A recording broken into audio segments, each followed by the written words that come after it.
नमस्कार। एक बार फिर से स्वागत है आपका P3 positive progressive path classes में।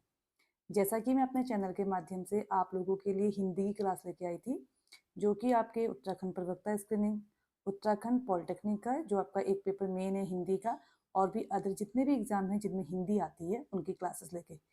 तो इसमें हमने अपनी क्लास 1 जिसमें कि हमने वर्णमाला का प्रथम भाग स्वर किया था, और इसी क्रम में आज हम अपनी दूसरी क्लास स्टार्ट करने जा रहे हैं जिसमें हम देखेंगे व्यंजन। तो स्टार्ट करते हैं नेक्स्ट क्लास।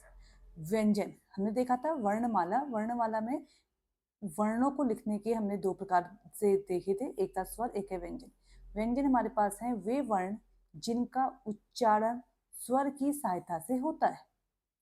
इनके उच्चारण में हवा रुक रुक कर मुंह से बाहर निकलती है, तो इन्हें बोला जाता है व्यंजन, यानी कि जो स्वर की सहायता से बोले जाते हैं। स्वर हमारे पास क्या थे, स्वतंत्र ध्वनियां हैं, लेकिन जो व्यंजन होते हैं वो स्वर की सहायता से बोले जाते हैं। और जब इन्हें बोला जाता है तो मुख से जो हवा है वो रुक रुक कर बाहर निकलती है।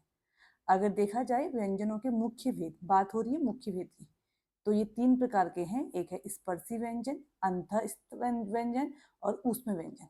तो शुरू करते हैं व्यंजन का पहला भेद, यानी कि स्पर्शी व्यंजन। स्पर्शी जैसा कि नाम से ही आपको दिख रहा होगा ना, स्पर्शी। स्पर्शी मतलब स्पर्श, टच करना। इन्हें वर्गीय व्यंजन भी कहते हैं। स्पर्शी व्यंजन का एक नाम और है वर्गीय व्यंजन। इसमें क्या होता है, आपके पास है जो जीभ है वो मुख के अलग अलग स्थानों को स्पर्श करके बाहर निकलती है। ठीक है, अब इसे वर्गीय व्यंजन इसलिए बोला जाता है क्योंकि जब हम इन्हें लिखते हैं तो आपको दिख रहा होगा एक वर्ग टाइप का बन रहा है। 5 आपके पास यहाँ है और 5 आपके पास यहाँ पर, तो एक वर्ग टाइप का, इनकी स्क्वायर टाइप का आपके पास बन रहा है, इसलिए इसे वर्गीय व्यंजन भी कहा जाता है। तो इसके अंतर्गत हम क वर्ग, च वर्ग, ट वर्ग, त वर्ग तथा प वर्ग के जो हमारे पास से व्यंजन है वो आते हैं। जैसे क वर्ग में आपके पास आता है क, ख, ग, घ, ङ। च वर्ग च, छ, ज, झ, य। ट वर्ग ट, ठ, ड, ढ, ण। त वर्ग त, थ, द, ध, न। प वर्ग प, फ, ब, भ, म। ध्यान रखिएगा, इन सब का जो उच्चारण स्थान है, जैसे क वर्ग है, क वर्ग का उच्चारण स्थान कंठ है, यानी जो हमारे पास से हवा है, तो आप जब क बोलते हैं तो वो हमारे पास से गले से बाहर होके आती है। तालव्य, तालव्य का मतलब होता है जीभ, जीभ का ऊपरी हिस्सा। क्योंकि आप एक बार बोल के देखिए चौ, छ, तो आपकी जो जीभ है वो ऊपर के हिस्से को टच करती है। फिर आता है ट वर्ग। ट वर्ग का उच्चारण स्थान हमारे पास है मूर्धन्य है। मूर्धन्य का मतलब यहाँ पर आपके पास जब आप इसको बोलेंगे ट, ठ, ड, तो जीभ आपके पास ऊपर की ओर को मुड़ रही होगी। फिर आता है त वर्ग। त वर्ग का उच्चारण स्थान दंत्य है, यानी कि जब आप इसे बोलेंगे त, थ, द, तो दंत्य मतलब दांत, तो दांतों को स्पर्श करते हुए जीभ हवा बाहर निकलेगी। फिर आता है प वर्ग। प, फ, ब, ओष्ठ मतलब कि होंठ। तो आप जब इनको बोल रहे हो तो आप देख रहे होगे कि आपके दोनों होंठ आपस में मिल रहे हैं, प, फ, ब, है ना। और इस तरीके से मुख से हवा बाहर से निकल रही है। इनके उच्चारण स्थान बहुत इंपॉर्टेंट है, तो इनको शॉर्ट का तरीका KTM-DA। KTM-DA। के मतलब हो गया कंठ, टी मतलब तालव्य, एम मूर्धन्य, डी दंत, ए मतलब हो गया ओष्ठ। और वैसे क वर्ग तो आपके पास इजी भी है, क कंठ से हो जाएगा।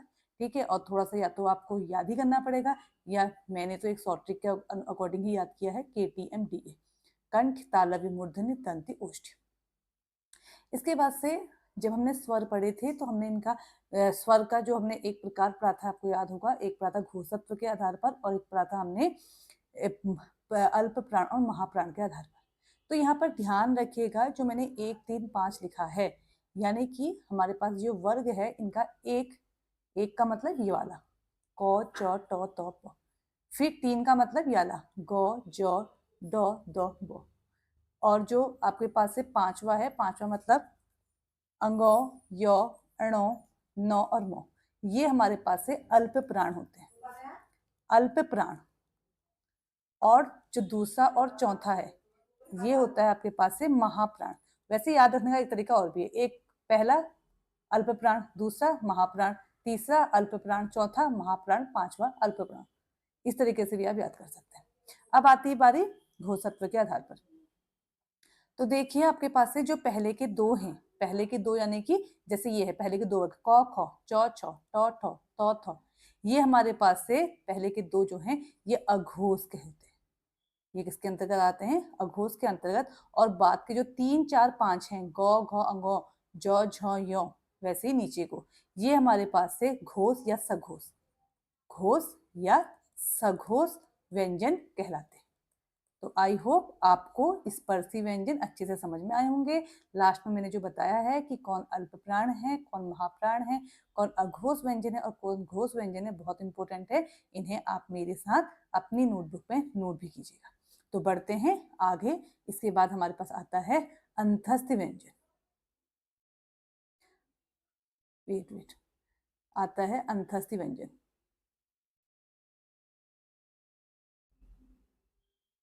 आप लोग लिखिएगा दूसरा अंतस्थ।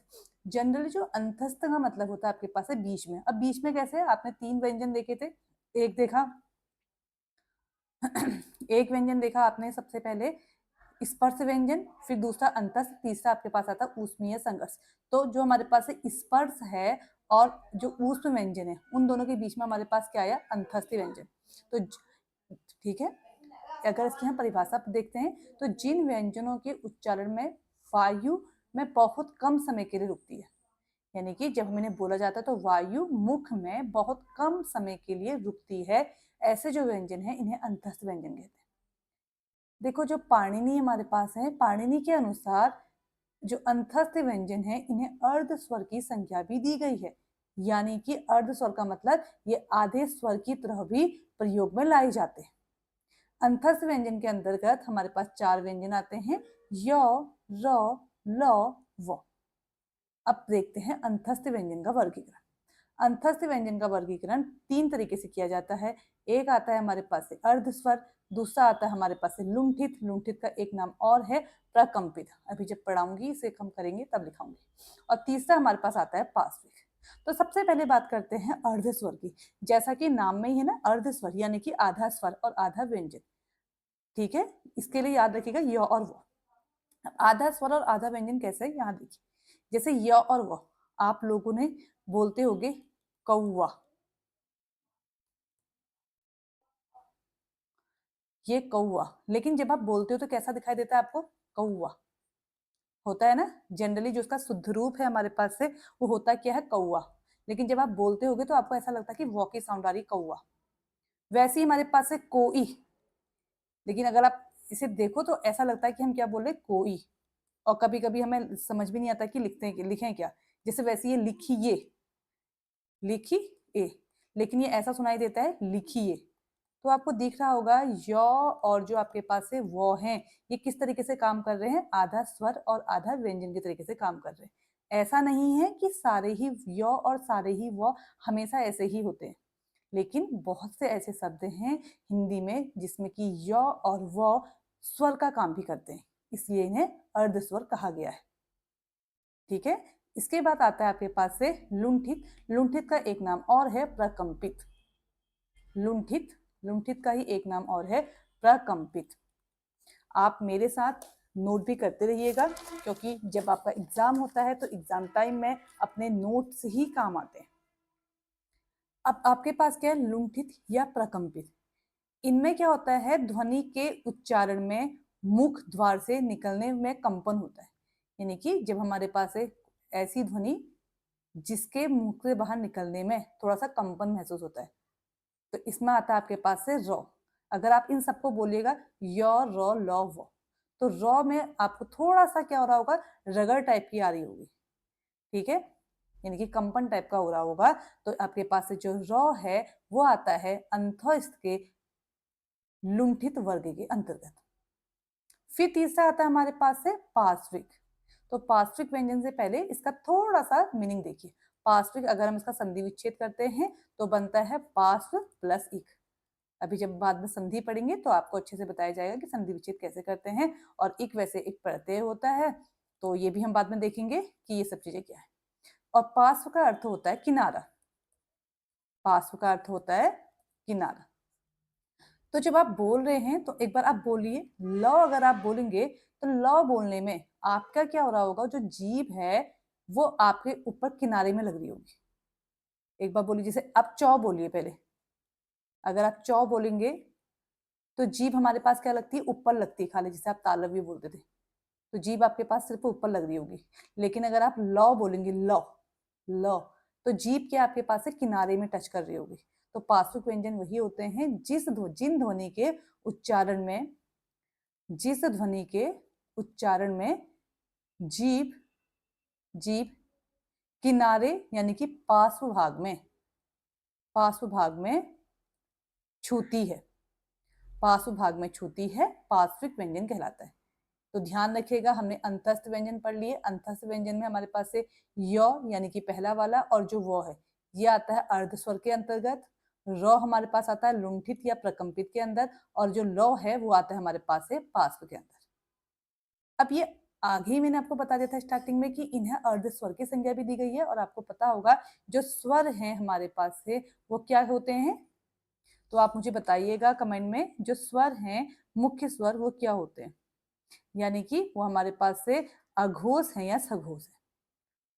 ठीक है, तो फिर भी वैसे मैं आपको बताती हूँ, स्वर जो हमारे पास है वो सघोष हैं। तो जितने भी हमारे पास से अंतस्थ व्यंजन है, 4 व्यंजन, ये हमारे पास से सघोष और अल्प प्राण की श्रेणी में आते हैं। तो लिख लेना सभी, चाहे तो एक लाइन नोट करके लिख लेना, सभी अंतस्थ व्यंजन, अंतस्थ व्यंजन व्यंजन सघोष, सघोष को ही घोष भी बोला जाता है, सघोष या घोष, व अल्प प्राण हैं, अल्प प्राण हैं।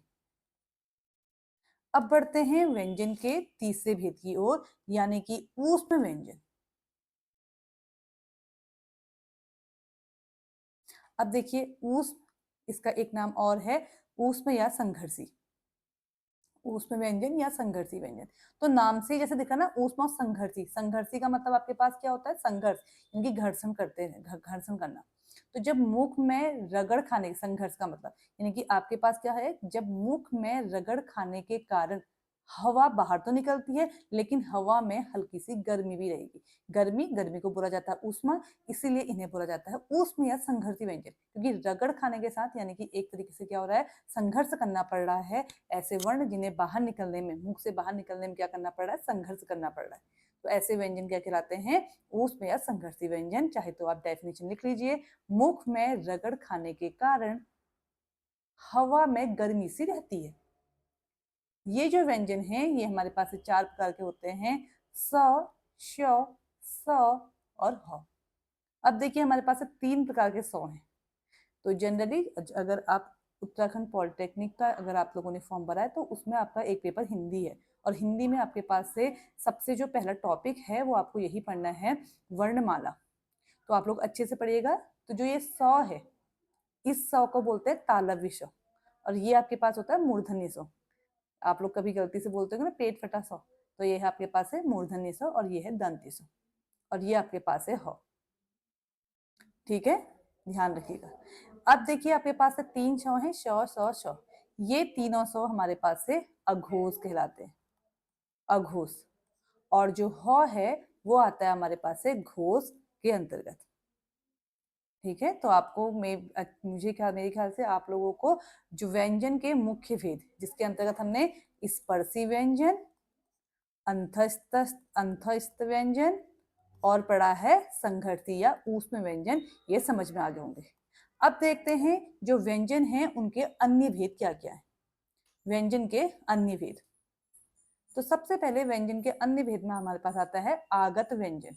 अब देखिए नाम में ही लिखा है आगत, आगत या इसी को बोला जाता है विदेशी या विदेशज। तो आगत, आगत का मतलब क्या है, आया हुआ, आया हुआ।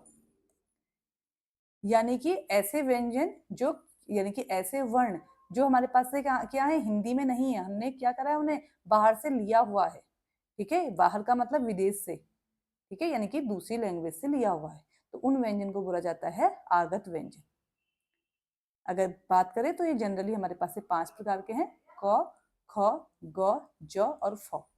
अब देखिए इनके नीचे लिखने का तरीका क्या है, क के नीचे आपको एक बिंदा दिख रहा होगा। अब ध्यान रखिएगा, अगर एनसीईआरटी के अकॉर्डिंग बात करें, क्योंकि हमारा जो डेटा है, यानी कि जनरली जब देखा जाता है तो जो डेटा कहीं अच्छे से लिखा गया है या एनसीईआरटी की बुक वगैरह है वो मान्य होता है। तो एनसीईआरटी की बुक के अकॉर्डिंग जो हमारे पास से आगत व्यंजन है वो 3 प्रकार के, और वो 3 प्रकार क्या हैं? एक आपके पास है ख, एक है ज, एक है हमारे पास से फ। तो ध्यान रख लीजिएगा। और ये जो वर्ड हैं, ये जो वर्ण हैं, ये हमारे पास से अरबी फारसी भाषा के शब्द हैं। अरबी फारसी भाषा के शब्द हैं। अरबी फारसी भाषा के शब्द हैं, नोट कर लीजिएगा। अब डिफरेंस क्या है? जैसे जौ है और जौ है, वैसे आपने देखा होगा ना, एक ये है जौ,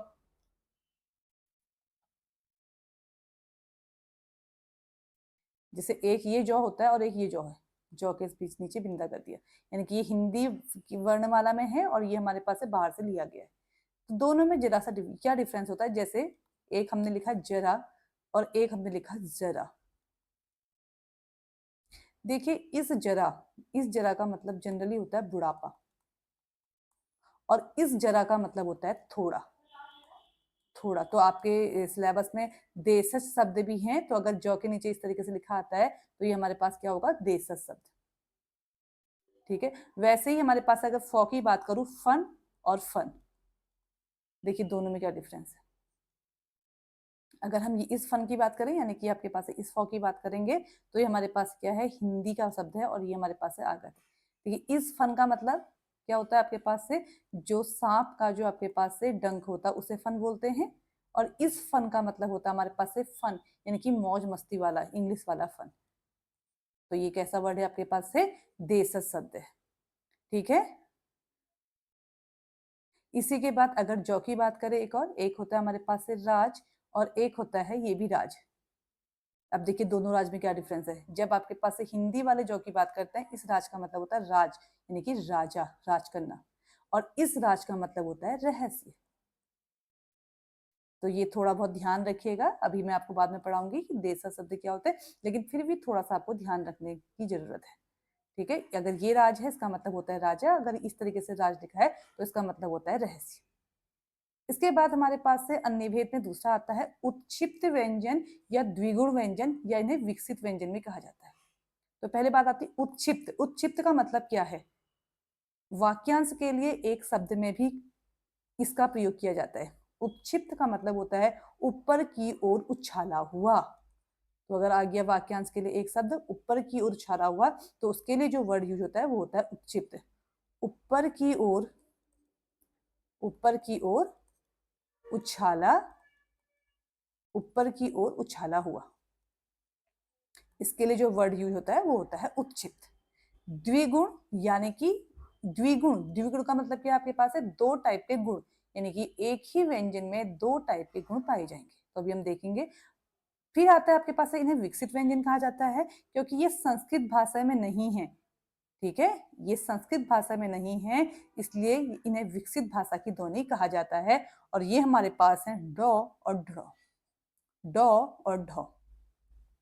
अगर आप विकसित लिखना चाहते हैं तो लिख लीजिए। ये संस्कृत भाषा में नहीं थे, इसलिए इन्हें विकसित भाषा की ध्वनि कहा जाता है, इसलिए इन्हें संस्कृत भाषा की ध्वनि कहा जाता है। अब देखिए इनका यूज कहाँ होता है। कभी कभी गलती से आप ना इनको स्पर्शी व्यंजन में भी यूज कर देते हैं। कभी कभी जैसे आपने पढ़ा होगा ट, ठ, याद कीजिए ट, ठ, ड, ढ, अणो। तो देखो ये ड है, ड में ही अगर नीचे बिंदा लगा दिया तो बन जाता है ड।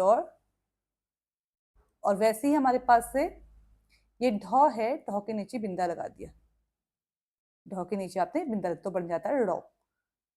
आइए इनके एक दो वर्ड अगर आप देख लेंगे तो आपको ध्यान रहेगा। देखिए जैसे आपके पास आता है, एक है ढोलक, यहां पर आपने क्या यूज किया? ढ यूज किया, ट ठ ड ढ, ढोलक। अगर लेकिन आपको लिखना है बूढ़ा, तो आप क्या करते हैं? इसके नीचे क्या लगाते हैं? बिंदा लगाते हैं। तो ये कौन सा व्यंजन है? उत्क्षिप्त व्यंजन है। वैसे ही डॉ के साथ हमने लिखा है, ये है डॉ, और डॉ के साथ हमने लिखा है आपके पास से ड़। तो इसके भी दो वर्ड अगर आपको देखूंगी, दिखाऊंगी तो आपको समझ में आ जाएगा। जैसे हमारे पास होता है डमरू, डमरू में क्या आ रहा है? डो आ रहा है। और अगर मैं लिख दूं लड़का, तो क्या आ रहा है आपके पास से? ड़ आ रहा है। ठीक है, तो ये दो आपके पास से उत्क्षिप्त व्यंजन हैं। एक आता है रो और एक आता है हमारे पास से रो। थोड़ा सा इनका प्रोनाउंसिएशन भी अच्छे से कीजिएगा। एक आपके पास है रो लड़का रो, एक आता है आपके पास से बूढ़ा रो। और ये हमारे पास से उच्चिप्त व्यंजन है, इन्हें द्विगु व्यंजन भी कहा जाता है और इन्हें विकसित व्यंजन भी कहा जाता है। फिर नेक्स्ट हमारे पास आता है व्यंजनों के अन्य भेद में संयुक्त व्यंजन। अब जैसे नाम से ही है ना संयुक्त, संयुक्त का मतलब हमारे पास क्या हो गया, ऐसे व्यंजन दो व्यंजन के मेल से बने हुए हैं, दो व्यंजन के मेल से यानी कि जुड़ने से, मेल से बना नया व्यंजन, नया व्यंजन संयुक्त व्यंजन कहलाता है। इनकी संख्या भी 4 है, एक है छ, त्र, ज्ञ और स्र। देखिए जो छ है ये हमारे पास मिलता है आधा क, आधे क को आधे व्यंजन को लिखने का तरीका होता है नीचे से हलंत लगाना, क प्लस स। फिर त्र, त प्लस र। फिर आता है हमारे पास से ज्ञ, ज्ञ को लिखने का तरीका है ज प्लस ज्ञ, इससे बनता है ज्ञ। फिर आता है हमारे पास से स्र, स्र को लिखने का तरीका है स प्लस र। तो फिर से एक बार से थोड़ा सा रिवाइज कर लेते हैं। आपके पास यहाँ पर फिर से 3 तरीके के सौ आ गए हैं। एक है पेट पटा सौ, जिसे आप जनरल सी भाषा में बोलते हैं, वैसे इसे क्या बोला जाता है हिंदी में, मूर्धन्य सौ। फिर आपने यहाँ पे देखा एक श और आया हुआ है स्रो में, सौ प्लस सौ, इस सौ को क्या बोला जाता है, तालव्य, तालव्य सौ। तो ये था हमारे पास से व्यंजनों का वर्गीकरण। आई होप आपको आज की क्लास अच्छी लगी होगी। आप लोग जब भी मेरी क्लास देखेंगे तो अपने साथ नोटबुक लीजिएगा, नोट्स बनाइएगा अपने, जो कि आपके लास्ट टाइम में बहुत आपकी हेल्प करेंगे। आज के लिए इतना ही। अगर आपको मेरी क्लास अच्छी लगी है, लगती हो, तो मेरे चैनल को लाइक कीजिए, शेयर कीजिए और सब्सक्राइब करना नहीं भूलिए। मिलते हैं नेक्स्ट क्लास में, तब तक के लिए धन्यवाद।